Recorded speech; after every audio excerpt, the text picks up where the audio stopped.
हमारी बुद्धि विकृत है क्योंकि इतने विचारों का बोझ है।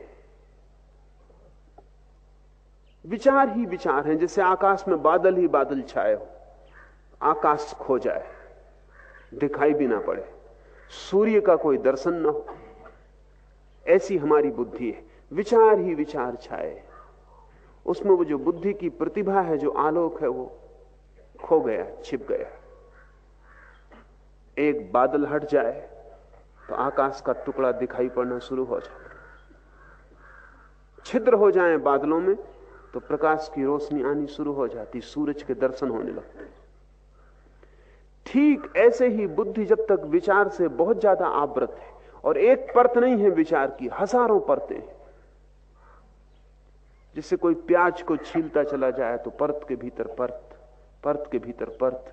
ठीक ऐसे विचार प्याज की तरह, एक विचार की परत को हटाएं दूसरी परत सामने आ जाती, दूसरे को हटाएं तीसरी आ जाती, एक विचार को हटाएं दूसरा विचार मौजूद, दूसरे को हटाएं तीसरा मौजूद। ये परत दर परत विचार है, ये हमने जन्मों में इकट्ठे किए, जन्मों जन्मों में। ये धूल है जो हमारी लंबी यात्रा में हमारे मन पे इकट्ठी हो गई। जिससे कोई यात्री रास्ते पे चले तो धूल इकट्ठी होती चली जाए,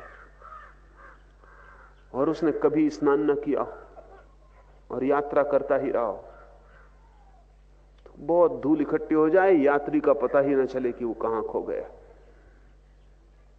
ध्यान स्नान है बुद्धि का, और जो ध्यान नहीं संभाल पा रहा है उसकी बुद्धि कचरे से लद जाएगी, स्वाभाविक। प्रतिपल संस्कार पड़ रहे हैं, हर घड़ी। पूरे दिन में वैज्ञानिक कहते हैं कोई 10 लाख संस्कार बुद्धि पे पड़ते हैं। आप सोच भी नहीं सकते 10 लाख कहां से पड़ते होंगे। हर चीज का संस्कार पड़ रहा है। अभी मैं बोल रहा हूं, ये संस्कार पड़ रहा है। पक्षी आवाज कर रहा है, वो संस्कार पड़ रहा है। एक कार का हॉर्न बजा, वो संस्कार पड़ा। वृक्ष में हवा दौड़ी, वो संस्कार पड़ा। पैर में एक चींटी ने काटा, वो संस्कार पड़ा। सिर में थोड़ी पीड़ा हुई, वो संस्कार पड़ा। पढ़ रहे हैं 10 लाख संस्कार दिन भर में, 24 घंटे में, और ये सब इकट्ठे होते जा रहे हैं। ये संस्कार धूल है, और ये हम जन्मों से इकट्ठे कर रहे हैं, इसलिए बहुत परतें इकट्ठी हो गई। जब आप सोए हैं तब भी संस्कार पड़ रहे हैं। नींद लगी है आपकी, लेकिन इससे कोई फर्क नहीं पड़ता, क्योंकि बुद्धि पूरे वक्त काम कर रही। बाहर कोई आवाज होगी, नींद में भी संस्कार पड़ रहा है। गर्मी पड़ेगी, संस्कार पड़ रहा है। मच्छर आवाज कर रहे हैं, संस्कार पड़ रहा है। करवट बदली, संस्कार पड़ रहा है। गर्मी है, सर्दी है, पूरे पूरे समय बुद्धि इकट्ठा कर रही है। हर चोट। बुद्धि की क्षमता बहुत ज्यादा है। वैज्ञानिक कहते हैं कि अनंत संस्कार बुद्धि इकट्ठी कर सकती। आपके इस छोटे से सिर के भीतर कोई 7 करोड़ सेल है, और एक एक सेल अरबों संस्कार इकट्ठा कर सकता है। इसलिए कोई अंत नहीं। सारे दुनिया का जितना ज्ञान है वो एक आदमी की बुद्धि में समाया जा सकता है। ये जो इकट्ठी होती परतें हैं, इनके कारण आप आच्छादित हैं। इस आच्छादन को तोड़ना पड़ेगा। इस तोड़ने का प्रारंभ बुद्धिमान साधक को चाहिए। पहले वाक आदि समस्त इंद्रियों को मन में निरुद्ध करे।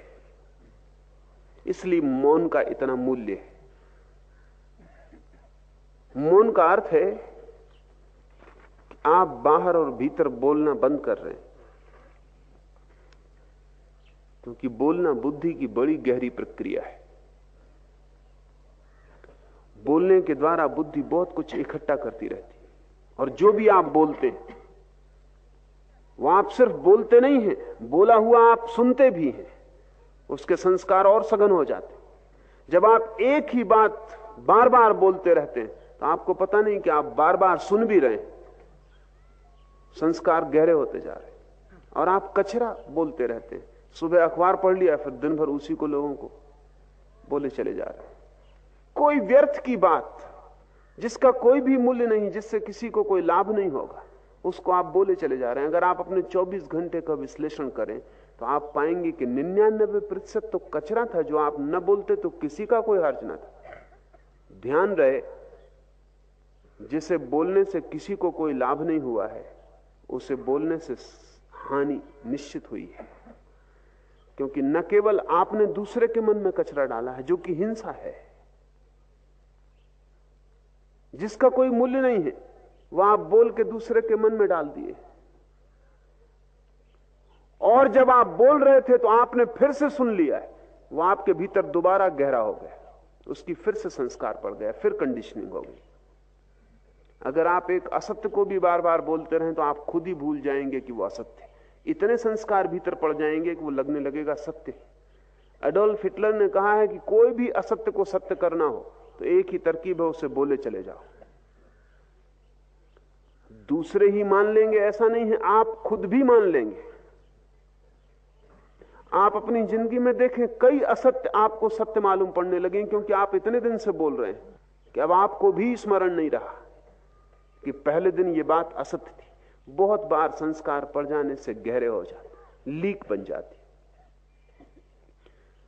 पहला काम है साधक के लिए कि वो वाणी को संयत कर ले, वही बोले जो बिल्कुल अनिवार्य हो, अपरिहार्य हो, जिसके बिना चल ही ना सकेगा। ये दुनिया बड़ी शांत हो जाए अगर लोग अपरिहार्य को बोले, व्यर्थ को ना बोले। व्यर्थ को बोल के बड़ी झंझट में पड़ते हैं, क्योंकि बोल के आप ही थोड़ी बोलते हैं, दूसरा जवाब भी देगा। थोड़ा आप सोचें कि अगर आप संयत रहे होते, मौन रहे होते, तो कितने उपद्रव आपके जीवन से बच गए होते। बोल के आप न मालूम कितने उपद्रवों में पड़ रहे हैं, फिर उनको बचाने के लिए और बोलना पड़ता है, फिर ये सिलसिला बढ़ता चला जाता है। एक विशियस सर्किल, एक दुष्ट चक्र है जिसका फिर कोई अंत नहीं। इसलिए साधु चुप हो जाता है, उतना ही बोलता है जितना अनिवार्य है, और उतना ही बोलता है जिससे किसी का हित हो सकेगा, अन्यथा मौन रह जाता है। वाणी को जब आप बाहर से रोकेंगे तो भी जरूरी नहीं कि भीतर रुक जाए, क्योंकि आप दूसरे से ना बोलें तो खुद से बोलते रहते। बैठे हैं, खुद ही से बात चल रही। ये खुद ही से चलने वाली बात भी संस्कार निर्मित करती है, क्योंकि जब आप अपने से बोल रहे हैं तब भी मन सुन रहा है, और जो भी आप बोल रहे हैं उसकी आप लकीर जोर से खोद रहे हैं अपने भीतर। खुद से भी बोलना बंद करें। वाणी बड़ा उपद्रव है, जरूरी नहीं है कि उपद्रव ही हो, हमने उपद्रव बना लिया है। भीतर भी धीरे धीरे बोलना बंद करें, चुप्पी साधें, मौन को फैलने दें। जितना जितना मौन फैलेगा उतना उतना मन विसर्जित होता चला जाए। जैसे जैसे मौन घना होगा वैसे वैसे बादल तिरोहित होने लगेंगे, जगह जगह से छिद्र टूटने लगेंगे और रोशनी भीतर की आने लगेगी। धर्म का, सारे धर्मों का आधार मौन है। महावीर 12 वर्ष मौन रहे। बुद्ध ने अनेक अनेक दिन मौन में बिताए। जीसस बोलने के पहले मौन में चले गए। उनका अवतरण हुआ जब वे परम मौन की अवस्था में थे। इस जगत में जो भी सत्य का अवतरण हुआ है वो तब हुआ है जब भीतर चुप्पी, सब शांत है। उस शांत क्षण में ही हमारा तालमेल, हमारी ट्यूनिंग ब्रह्म से जुड़ जाती। वो मौन का कांटा ही हमें आभास से भीतर ले जाता है और सत्य से जोड़ देता है।